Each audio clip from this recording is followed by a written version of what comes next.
या देवी सर्वभूतेषु मां महागौरीरूपेण संस्थिता नमस्तस्यै नमस्तस्यै नमस्तस्यै नमो नमः। जय माता दी। प्यारे भक्तों, आज आप सभी श्रवण करेंगे माँ महागौरी की व्रत कथा। नवरात्रि में 8वें दिन महागौरी शक्ति की पूजा की जाती है। नाम से प्रकट है कि इनका रूप पूर्णतः गौर वर्ण है। इनकी उपमा शंख, चंद्र और कुंड के फूल से दी जाती है। अष्टवर्षा भवेद गौरी, यानी इनकी आयु 8 साल की मानी गई है। इनके सभी आभूषण और वस्त्र सफेद है, इसलिए उन्हें श्वेतांबर धारा कहा गया है। 4 भुजाएं हैं और वाहन वृषभ है, इसलिए वृषारूढ़ा भी कहा गया है इनको। इनके ऊपर वाला दाहिना हाथ अभय मुद्रा में है तथा नीचे वाला हाथ त्रिशूल धारण किया हुआ है। ऊपर वाले बाएं हाथ में डमरू धारण कर रखा है और नीचे वाले हाथ में वर मुद्रा है। इनकी पूरी मुद्रा बहुत शांत है। पति रूप में शिव को प्राप्त करने के लिए महागौरी ने कठोर तपस्या की थी। इसी वजह से इनका शरीर काला पड़ गया, लेकिन तपस्या से प्रसन्न होकर भगवान शिव ने इनके शरीर को गंगा के पवित्र जल से धोकर कांतिमयी बना दिया। उनका रूप गौर वर्ण का हो गया, इसलिए ये महागौरी कहलाई। ये अमोघ फलदायिनी है और इनकी पूजा से भक्तों के तमाम कलमश धुल जाते हैं। पूर्व संचित पाप भी नष्ट हो जाते हैं। महागौरी का पूजन अर्चन उपासना आराधना कल्याणकारी है। इनकी कृपा से अलौकिक सिद्धियां भी प्राप्त होती है। प्रेम से बोलिए महागौरी माता की जय। एक बार भगवान शिव कैलाश पर्वत पर समाधि लगाकर बैठ गए। वर्ष पर वर्ष बीतते चले, लेकिन उनकी समाधि भंग नहीं हुई। इससे सृष्टि का कल्याण और संहार रुक गया। सृष्टि के कामों में रुकावट आने से ब्रह्मा, विष्णु तथा अन्य देवताओं को बहुत चिंता हुआ और वे भगवान शिव की समाधि भंग करने के लिए उपाय सोचने लगे। ब्रह्मा भगवान विष्णु से बोले, भगवान आप ही कोई उपाय बतलाए जिससे भगवान शिव की समाधि टूटे और वह सृष्टि के कल्याण और संहार का अपना उत्तरदायित्व पूर्ण करने में लगे। अगर सृष्टि का चक्र रुक गया तो संसार नष्ट हो जाएगा। विष्णु भगवान बोले, ब्रह्मा जी आपने ही तो इस सृष्टि को पैदा किया है, आपने ही विधान बनाया है, इसलिए आप ही कोई उपाय सोच सकते हैं। ब्रह्मा जी बोले, भगवान शिव की समाधि हमने किसी उपाय से भंग कर भी दी तो वह कल फिर समाधि लगा लेंगे। मैं चाहता हूँ कि कोई ऐसा अस्थायी उपाय सोचा जाए कि सृष्टि का चक्र विधान के अनुसार चलता रहे। विष्णु जी बोले, हम जिस उपाय से अब तक ऋषि मुनियों की तपस्या भंग करते आए हैं, क्या उसी प्रकार कामदेव को भेजकर भगवान शिव की समाधि भंग नहीं की जा सकती? भगवान शिव निर्विकार है, अर्थात उनके मन में न तो कोई विकार है और न पैदा किया जा सकता है, इसलिए यह उपाय कारगर सिद्ध नहीं होगा। ब्रह्मा जी बोले, भगवान हो सकता है कामदेव से प्रभावित होकर भगवान शिव अपनी समाधि तोड़ दे और फिर किसी स्त्री से विवाह कर ले। विवाहित होने के बाद उनकी आए दिन की इस समाधि से मुक्ति मिल जाएगी। विष्णु जी बोले, लेकिन पितामह आपकी नजर में क्या कोई ऐसी कन्या है जो निर्जन पर्वत पर रहने वाले शिव को पति रूप में स्वीकार कर ले? ब्रह्मा जी बोले, मैंने इस काम के लिए योग माया से प्रार्थना की है। उन्होंने चतुर्भुज चामुंडा के रूप में मुझे दर्शन देकर वचन दिया है। वह शिव के साथ विवाह करने के लिए तैयार है। माँ भगवती अपने वचन का पालन करने के लिए प्रजापति की पुत्री के रूप में जन्म ले चुकी है। प्रजापति दक्ष ने उनका नाम सती रखा है। इसका अर्थ है पहले ही सारी व्यवस्था कर चुके हैं। विष्णु बोले, मुझे केवल आपकी अनुमति की आवश्यकता थी भगवान। ब्रह्मा जी बोले, इधर भगवती दुर्गा ने दक्ष प्रजापति की कन्या सती के रूप में जन्म ले लिया था। जब वह बड़ी हुई तो उन्होंने अपने पिता दक्ष प्रजापति से कहा कि वह भगवान शिव का पति के रूप में मन ही मन में वर्ण कर चुकी है। सती की बात सुनकर दक्ष बोले, तुम पागल हो गई हो बेटी। शिव तो संसार में वैराग्य ले चुके हैं, वह कभी भी सांसारिक बंधनों में नहीं बंधना चाहेंगे। सती बोली, आप चिंता मत कीजिए पिताजी, मैं अपनी तपस्या द्वारा उन्हें विवाह करने के लिए तैयार कर लूंगी। दक्ष बोले, कोशिश करके देख लो बेटी, लेकिन मुझे आशा नहीं है कि तुम्हारी तपस्या शिव की समाधि भंग कर सकेगी। सती ने माता पिता से आज्ञा लेकर घर में ही भगवान शिव की आराधना करनी आरंभ कर दी। सती की तपस्या के प्रभाव से भगवान शिव की समाधि टूट गई। वह उमा के सामने प्रकट होकर बोले, मैं तुम्हारी तपस्या से बहुत प्रसन्न हूँ उमा, जो भी चाहो वर मांग लो। उमा बोली, भगवान यदि आप मेरी तपस्या से प्रसन्न हैं तो मुझे पत्नी के रूप में स्वीकार कर लीजिए। भगवान शिव तथास्तु कह के वहाँ से अंतर्ध्यान हो गए। स्त्री की इच्छा अनुसार प्रजापति दक्ष ने उमा का विवाह शिव के साथ कर दिया। शिव उमा को लेकर कैलाश पर्वत पर आ गए। एक बार ब्रह्मा जी के दरबार में सब देवता बैठे थे। दक्ष प्रजापति भी वहाँ आए। ब्रह्मा पुत्र होने तथा सृष्टि बढ़ाने के कारण उनकी प्रतिष्ठा को देखते हुए सबने खड़े होकर उन्हें आदर दिया, प्रणाम किया, पर भगवान शिव वैसे ही बैठे रहे, उनके लिए जैसे कोई आया ही नहीं था। दक्ष ने इसे अपना अपमान समझा और क्रोध में कह बैठे, शिव मेरे जमाता हैं, उन्हें चाहिए था कि मुझ ससुर को उठकर प्रणाम करके आदर देते, पर लगता है इनमें देवताओं के योग शिष्टाचार नहीं है। किसी भी देव यज्ञ में भाग लेने की पात्रता इनमें नहीं है, अतः इन्हें किसी यज्ञ में भाग न दिया जाए।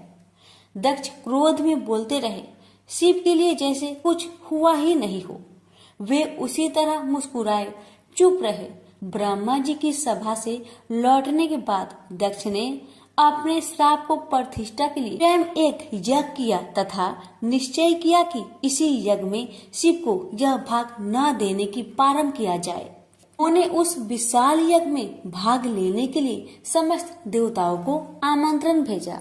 यज्ञ शुरू हुआ तो देवता लोग आकाश मार्ग से यज्ञ में भाग लेने के लिए जाने लगे। दक्ष की पुत्री सती तो अपने पति शिव के साथ कैलाश धाम में बैठी थी। देवताओं तथा देव पत्नियों को इस प्रकार सज धज कर जाते देख शिव से पूछ बैठी, प्रभु ये सारे देवता अपनी पत्नियों के साथ कहाँ जा रहे हैं? तब भगवान शिव ने कहा, तुम्हें पता नहीं, तुम्हारे पिता दक्ष प्रजापति ने भूमंडल पर बहुत बड़ा यज्ञ शुरू किया है, उसी में भाग लेने के लिए ये सब जा रहे हैं। यह सुनकर सती को आश्चर्य हुआ। उन्होंने कहा, पिताजी विशाल यज्ञ कर रहे हैं और अपनी ही बेटी तथा जमाता को पता ही नहीं। आपके पास निमंत्रण आया है क्या? शिव जी ने हंसकर कहा, अगर निमंत्रण आता तो क्या तुम्हें पता न चलता? सोचा होगा कि जहाँ सब देव तथा देव नारियां देवोपम वस्त्र तथा अलंकारों से सजी धजी आएंगी, वहाँ हमारा जमाता भूत प्रेतों जैसी वेशभूषा में आकर शोभा बढ़ाने के बजाय मेरी हंसी कराएंगे। इसलिए शायद उन्होंने निमंत्रण नहीं भेजा। ने तो उस अपमान की कोई परवाह नहीं की, पर सती अपने तथा अपने पति के प्रति इस प्रकार के व्यवहार से बहुत दुखी हुई तथा इसे अपना अपमान समझा। वे बोली, अपनी प्रतिष्ठा तथा दिखावती श्रेष्ठता का इतना ही ध्यान था तो बेटी ब्याहने से पहले सोचना चाहिए था। मैं पति के इस अपमान को बिल्कुल भी नहीं सहूंगी। मुझे आज्ञा दीजिए, मैं वहां जाकर पिता से पूछती हूँ तथा ये भी देखूंगी कि देवगण कैसे हैं जो देवाधिदेव शिव के बिना उस यज्ञ में भाग लेने जा रहे हैं। शिव ने कहा, उन देवों को क्या पता है कि हमें निमंत्रण नहीं दिया गया है। वैसे भी तुम्हें इस बारे में ज्यादा विचार नहीं करना चाहिए। बिना निमंत्रण के जाने पर अपमान होता है, इसलिए मेरी सलाह है कि तुम भी मत जाओ। सती अपने पिता द्वारा की गई इस उपेक्षा तथा अपमान को सह न पा रही थी। पति शिव की आज्ञा न मिलने पर भी सती अपने पिता के घर जाने की जिद पर अड़ी रही। शिव ने सोचा कि सती क्रोध में है, पता नहीं कुछ अनहोनी न हो जाए, इसलिए उन्होंने अपने कुछ गणों को सती की रक्षा के लिए भेज दिया। सती अपने पिता के घर पहुंची तो उनकी माता और बहनों ने तो बड़े स्नेह और सम्मान के साथ उनका स्वागत किया, लेकिन दक्ष तथा उसके समर्थकों ने उमा के प्रणाम का उत्तर देना तो दूर उनकी ओर आंख उठाकर भी नहीं देखा। सती को अपने अपमान की परवाह नहीं थी। उन्होंने पिता से पूछा, पिताजी, आप प्रजापति की माया के अनुसार इतना बड़ा कर रहे हैं, इसमें भाग लेने के लिए देवगण तथा आपकी अन्य पुत्रियां तथा जमाता भी आमंत्रित है, मुझे और मेरे पति को आपने आमंत्रित क्यों नहीं किया? दक्ष ने कहा, सती, तुम अब मेरी पुत्री से अधिक किसी की पत्नी हो। तुम्हारे पति की उद्दंडता के कारण मैंने उसे श्राप दिया है, वह यज्ञ भाग का अधिकारी नहीं होगा। वैसे भी भूत पिशाचों के साथ शमशान में रहने वाले का स्वर्ग में रहने वाले देवताओं के बीच कोई स्थान नहीं होता। सती ने कहा, वे आपके जमाता है, आपने उनकी पाद पूजा की है, वे देवों के देव महादेव हैं। यदि उन्हें ही यज्ञ भाग से वंचित किया गया तो वह यज्ञ उनके बिना सफल नहीं होगा। मैं स्वयं इसकी हव्य बनूंगी। न कहकर सती यज्ञ कुंड में कूद पड़ी। सती को यज्ञ कुंड में कूदते देख वहां हाहाकार मच गया। लोग उठ उठकर भागने लगे। यज्ञ की सामग्री लोगों के पैरों से कुचलकर इधर उधर जा गिरी। सती को इस प्रकार सती होते देख शिव के गण यज्ञ में आए ऋषि मुनियों और दक्ष के सैनिकों पर टूट पड़े। देख महर्षि भृगु वेद मंत्रों से अग्नि में आहुतियां देने लगे। महाशक्तिशाली अनगिनत दैत्य पैदा हो गए और शिव के गणों का संहार करने लगे। तभी आकाशवाणी हुई, मूर्ख दक्ष, तूने जिसको अपनी पुत्री समझकर अपमान किया है, अनादि शक्ति जगत की सृष्टा रक्षिका और कल्पात में संहार करने वाली है, वही योग माया माँ भगवती है। तूने उनका अनादर करके अपने विनाश के द्वार खोल लिए हैं। अब शिव के क्रोध से तेरी रक्षा करने वाला इस संसार में कोई नहीं है। भगवान शिव के गण भागकर उनके पास पहुँचे और उन्होंने सती के सती होने की पूरी घटना सुना दी।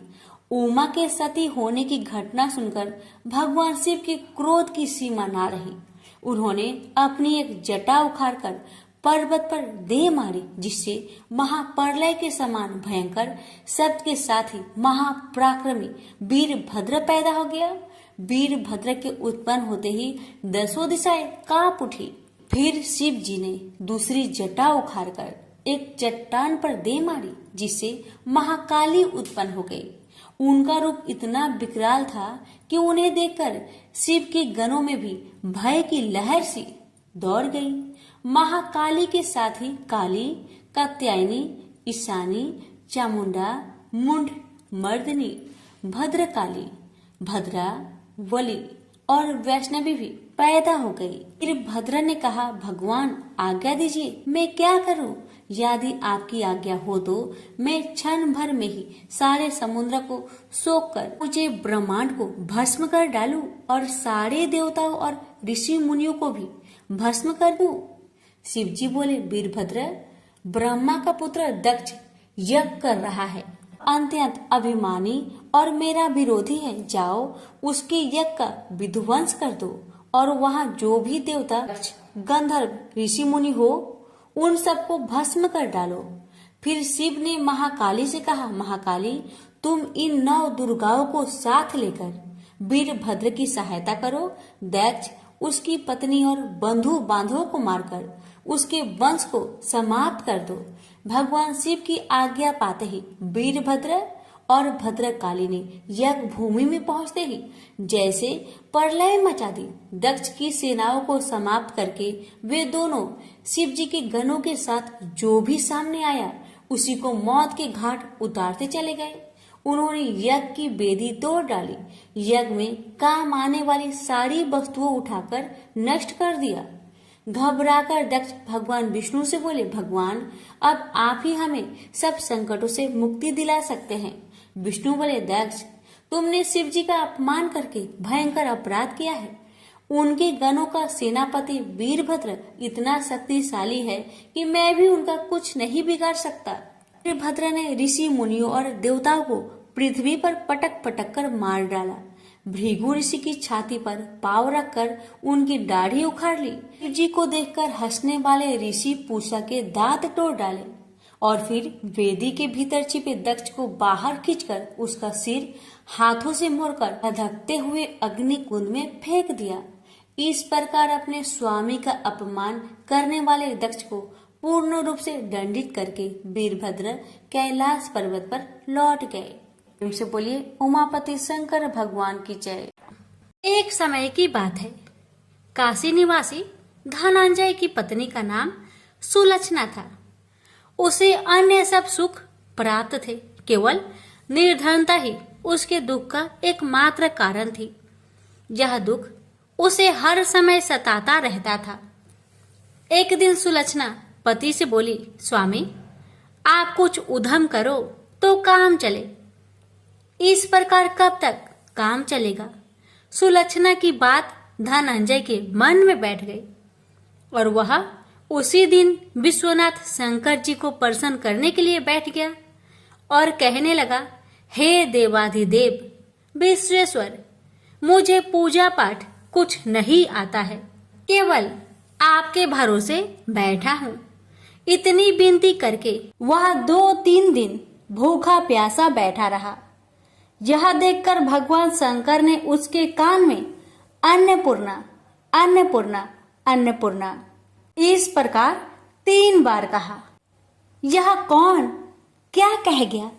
इसी सोच में धनंजय पड़ गया कि मंदिर से आते ब्राह्मणों को देखकर पूछने लगा, पंडित जी अन्नपूर्णा कौन है? ब्राह्मणों ने कहा, तू अन्न छोड़कर बैठा है, सो तुझे अन्न की बात सूझती है, जा घर जाकर अन्न ग्रहण कर। धनंजय घर गया, स्त्री से सारी बात कही। वह बोली, नाथ चिंता मत करो, स्वयं शंकर जी ने यह मंत्र दिया है, वे स्वयं ही खुलासा करेंगे, आप फिर जाकर उनकी आराधना करो। धनंजय फिर जैसा कि तैसा पूजा में बैठ गया। रात्रि में शंकर जी ने आज्ञा दी और कहा, तू पूर्व दिशा में चला जा, वहां अन्नपूर्णा का नाम जपता जाता और रास्ते में फल खाता, झरनों का पानी पीता जाता। इस प्रकार कितने ही दिनों तक चलता गया। वहां उसे चांदी सी चमकती वन की शोभा देखने में आई। सुंदर सरोवर देखने में या उनके किनारे कितनी ही अप्सराएं झुंड बनाए बैठी थी। एक कथा सुनाती और सब मिलकर माँ अन्नपूर्णा इस प्रकार बार बार कहती थी। यह अगहन मास की उजेली रात्रि थी और आज से ही व्रत का प्रारंभ था। जिस शब्द की खोज करने वह निकला था वह उसे वहां सुनने को मिला। धनंजय ने उसके पास जाकर पूछा, हे देवियों, आप यहाँ क्या करती हो? उन सब ने कहा, हम माँ अन्नपूर्णा का व्रत करती हैं। धनंजय ने पूछा, व्रत पूजा करने से क्या होता है? यह किसी ने किया भी है? इसे कब किया जाए? कैसा व्रत है और कैसी विधि है? मुझसे भी विस्तार से बताओ। वे कहने लगी, इस व्रत को सब कोई कर सकते हैं। 21 दिन तक के लिए 21 गांठ का सूत लेना चाहिए। 21 दिन यानी न बने तो 1 दिन उपवास करे, या भी ना बने तो केवल कथा सुनकर प्रसाद ले। निराहार रहकर कथा कहे, कथा सुनने वाला कोई न मिले तो पीपल के पत्तों को रख, सोपारी या घृत कुमारी वृक्ष को सामने कर, दीपक को साक्षी कर, सूर्य गाय तुलसी या महादेव को बिना कथा सुनाए मुख में दाना न डाले। यदि भूल से कुछ पड़ जाए तो 1 दिवस फिर उपवास करे। व्रत के दिन क्रोध न करे और झूठ ना बोले। धनंजय बोला, इस व्रत के करने से क्या होगा? वे कहने लगी, इसके करने से अंधों को नेत्र मिले, लुल्लू को हाथ मिले, निर्धन के घर धन आए, बाझिन को संतान मिले, मूर्ख को विद्या आए। जो जिस कामना से व्रत करे माँ उसकी इच्छा पूरी करती है। वह कहने लगा, बहनों, मेरे पास भी धन नहीं है, विद्या नहीं है, कुछ भी तो नहीं है। मैं तो दुखिया ब्राह्मण हूँ, मुझे इस व्रत का सूत दोगी? हाँ भाई, तेरा कल्याण हो, हम तुम्हें अवश्य देंगे। ले इस व्रत का मंगल सूत्र ले। धनंजय ने व्रत किया, व्रत पूरा हुआ। तभी सरोवर में से 21 खंड की स्वर्ण सीढ़ी हीरा मोती जड़ी हुई प्रकट हुई। धनंजय अन्नपूर्णा अन्नपूर्णा कहता जाता था। इस प्रकार कितनी ही सीढ़ियां उतर गया तो क्या देखता है कि करोड़ों सूर्य से प्रकाशमान अन्नपूर्णा का मंदिर है। उसके सामने स्वर्ण सिंहासन पर माता अन्नपूर्णा विराजमान है। सामने भिक्षा हेतु शंकर भगवान खड़े हैं। देवांगनाएं चवर डुलाती है, कितनी ही हथियार बांधे पहरा देती है। धनंजय दौड़कर जगदम्बा के चरणों में गिर गया। देवी उसके मन का कलेश जान गई। धनंजय कहने लगा, माता, आप तो अंतर्यामी हो, आपको अपनी दशा क्या बताऊं?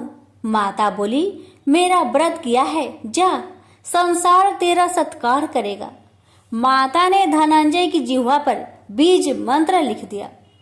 अब तो उसके रोम रोम में विद्या प्रकट हो गई। इतने में क्या देखता है कि वह काशी विश्वनाथ के मंदिर में खड़ा है। माँ का वरदान ले धनंजय घर आया। सुलक्षणा से सब बात कही। माता जी की कृपा से उसके घर में संपत्ति उमड़ने लगी। छोटा सा घर बहुत बड़ा गिना जाने लगा। जैसे शहद के छत्तों में मक्खियां जमा होती है, उसी प्रकार अनेक सगे संबंधी आकर उसकी बड़ाई करने लगे। कहने लगे, इतना धन और इतना बड़ा घर, सुंदर संतान नहीं हो तो इस कमाई का कौन भोग करेगा? सुलक्षणा से संतान नहीं है, इसलिए तुम दूसरा विवाह करो। अनिच्छा होते हुए भी धनंजय को दूसरा विवाह करना पड़ा और सुलक्षणा को सौत का दुख उठाना पड़ा। इस प्रकार दिन बीतते गए और अगहन मास आया। नए बंधन से बंधे पति से सुलक्षणा ने कहलाया कि हम व्रत के प्रभाव से सुखी हुए हैं, इस कारण यह व्रत छोड़ना नहीं चाहिए। यह माता जी का प्रताप है जो हम इतने संपन्न और सुखी हैं।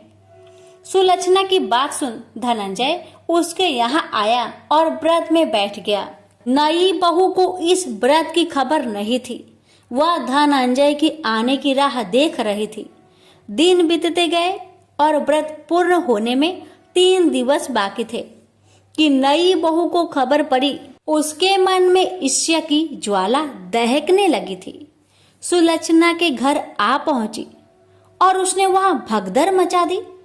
वह धनंजय को अपने साथ ले गई। नए घर में धनंजय को थोड़ी देर के लिए निंद्रा ने आ दबाया। इसी समय नई बहू ने उसका व्रत का सूत तोड़कर आग में फेंक दिया। अब तो माता जी का कोप जाग गया। घर में अकस्मात आग लग गई। सब कुछ जलकर खाक हो गया। सुलक्षणा जान गई और पति को फिर अपने घर ले आई।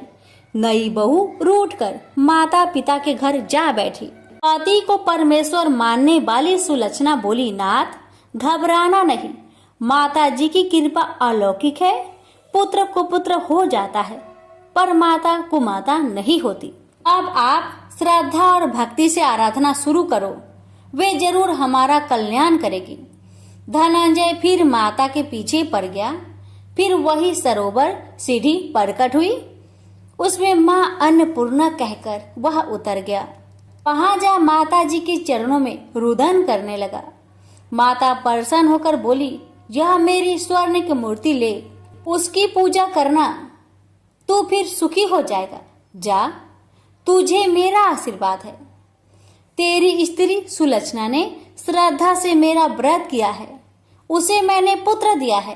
धनंजय ने आंखें खोली तो खुद को काशी विश्वनाथ के मंदिर में खड़ा पाया। वहां से फिर उसी प्रकार घर को आया। इधर सुलक्षणा के दिन चढ़े और महीने पूरे होते ही पुत्र का जन्म हुआ। गांव में आश्चर्य की लहर दौड़ गई। इस प्रकार उसी गांव के निसंतान सेठ के पुत्र होने पर उसने माता अन्नपूर्णा का मंदिर बनवा दिया। उसमें माता जी धूमधाम से पधारी, यज्ञ किया और धनंजय को मंदिर के आचार्य का पद दे दिया। जीविका के लिए मंदिर की दक्षिणा और रहने के लिए बड़ा सुंदर सा भवन दिया। धनंजय स्त्री पुत्र सहित वहां रहने लगा। माता जी के चढ़ावे में भरपूर आमदनी होने लगी। उधर नई बहू के पिता के घर डाका पड़ा, सब लूट गया। वे भीख मांगकर पेट भरने लगे। लक्षणा ने यह सुना तो उन्हें बुला भेजा, अलग घर में रख लिया और उनके अन्न वस्त्र का प्रबंध कर दिया। धनंजय, सुलक्षणा और उसका पुत्र माताजी की कृपा से आनंद से रहने लगे। माताजी ने जैसे इनके भंडार भरे वैसे सबके भंडार भरे। हे माता, अगर आपकी कथा कहने में हमसे कोई गलती हुई हो उसे क्षमा करना और अपने सभी भक्तों की सभी मनोकामना को पूर्ण करना। प्रेम से बोलिए अन्नपूर्णा माता की जय। हर हर महादेव, माता पार्वती की जय।